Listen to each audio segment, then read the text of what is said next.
Now time for the 7 things you'll be talking about today. Number 7. President-elect Donald Trump has nominated tech billionaire Jarek Isaacman, the CEO of Shift4, to lead NASA.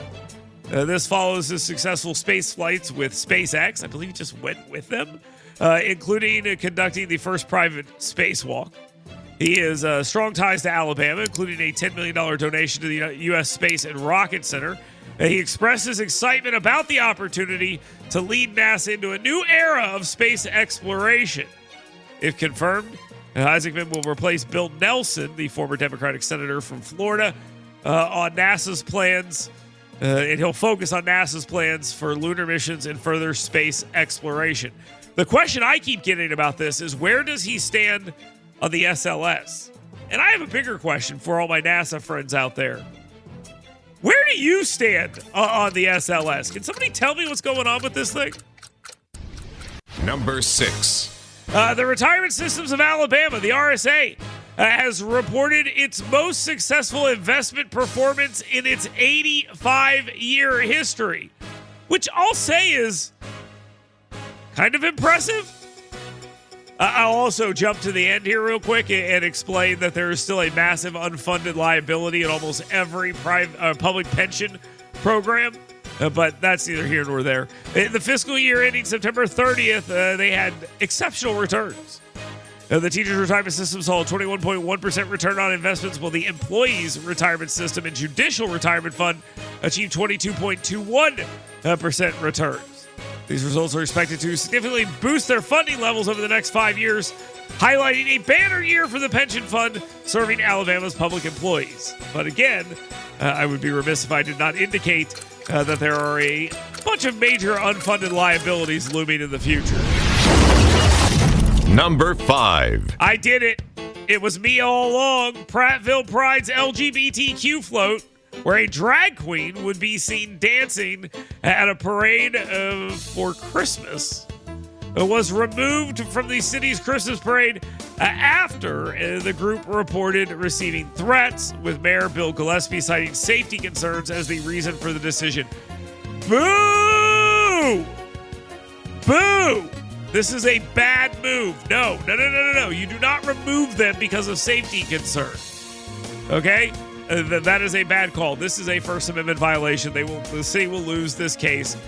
At the same time, Prattville Pride, these idiots, were told by me repeatedly, stop being ridiculous. If you're going to go out and be in a Christmas parade, be respectful of the fact that it's a children's Christmas parade. Nope. They had to bring out drag queens and all this other stuff, and that caused the problem. This is their fault, but they'll win. Number 4. Alabama Lieutenant Governor Will Ainsworth strongly condemned advocates of gender-affirming care for minors, calling their actions, quote, absolutely insane. Somebody disagree with that. Labeling the treatments as child abuse, which you cannot disagree with either. His comments came as the U.S. Supreme Court heard arguments over a Tennessee law restricting sex change procedures for minors, which for some reason you have justices like Ketanji Brown Jackson comparing that to interracial marriage, which is just completely nuts. The Biden administration has challenged this whole thing as unconstitutional, saying you can't ban minors from receiving hormones and cutting off their penises and breasts, a position they are poised to lose.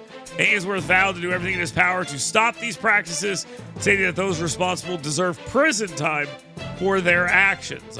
Maybe they're going to get a pardon by the White House, too. They may need it. Number 3. Mexico is seeking a deal with President-elect Donald Trump to limit the number of non-Mexican deportees it receives, with President Claudia Sheinbaum emphasizing that Mexico's primary responsibility is to accept its own citizens. But wait a second. Hold on. I just want to make sure I understand this. Is Mexico saying they don't want a bunch of people who they didn't ask to come into their country to come into their country? Is that what they're saying? It's amusing to see Mexico concerned about unwanted immigrants and talk about how they don't want to deal with them. Very interesting.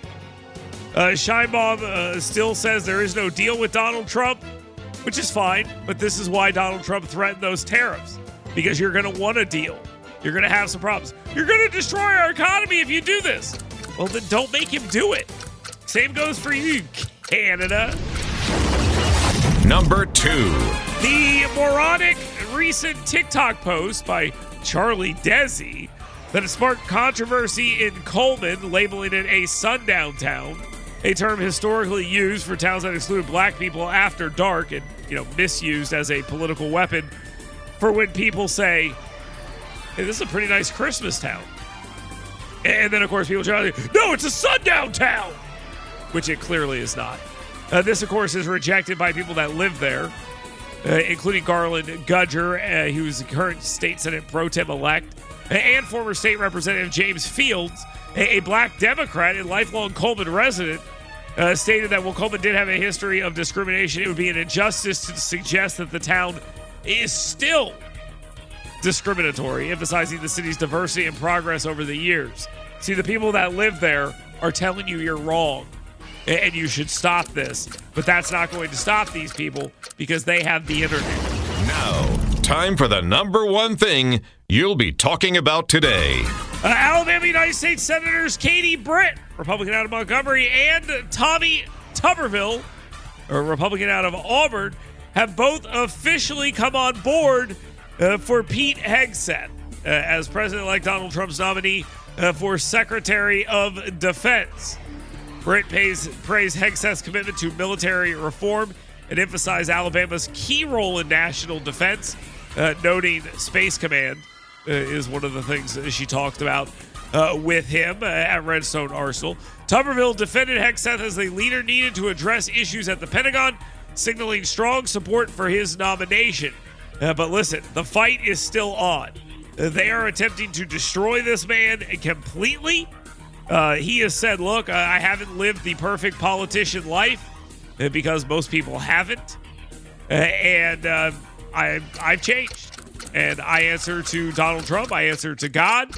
And I'm answering to these senators. I'm not answering to the press, which I think is a very smart way to handle this because the press has lost their mind once again because they see something that they don't like. Okay? They see something that they don't like. So therefore, they're all very upset by this. So I went and I looked up the poly market analysis. Are you ready for this? Just a couple pieces of information for you. Pete Hegseth's nomination withdrawn by Friday. 4% chance. It says a 4% chance that it would be withdrawn by Friday. Now, on the 3rd, it had a 62% chance. So obviously, it doesn't really look like that's going to happen here today. And there's another one here. And by the way, if you're betting on this, you are a degenerate loser. Okay? Let me just be the first to say this. What is wrong with you? Who is out there gambling on the Secretary of Defense pick? What is wrong with you? Anyway, Pete Hegseth's numbers have dropped significantly over the last 24 hours now that Ron DeSantis is in the mix. Ron DeSantis is the favorite right now at 38%. That, to me, sounds like a bad bet personally, but there seems to be some talk about that. So Ron DeSantis in the mix.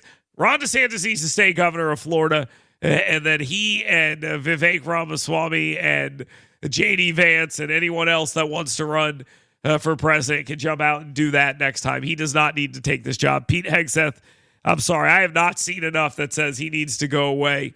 I like this choice. The fact that it's making people as upset as it is, that's kind of a positive. And he seems kind of cool. I mean, I hate to say it that way because people are like, oh, he's a monster. I think he seems kind of cool. But anyway, there we are. That's where we're at. Do not bet on who will be the next Secretary of Defense. That's a sign you might have a problem.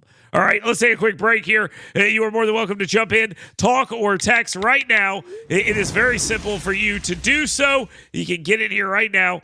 205-545. Nope, that's wrong. 866-494-WVNN. That's the scoutpestcontrol.com WVNN hot take text line.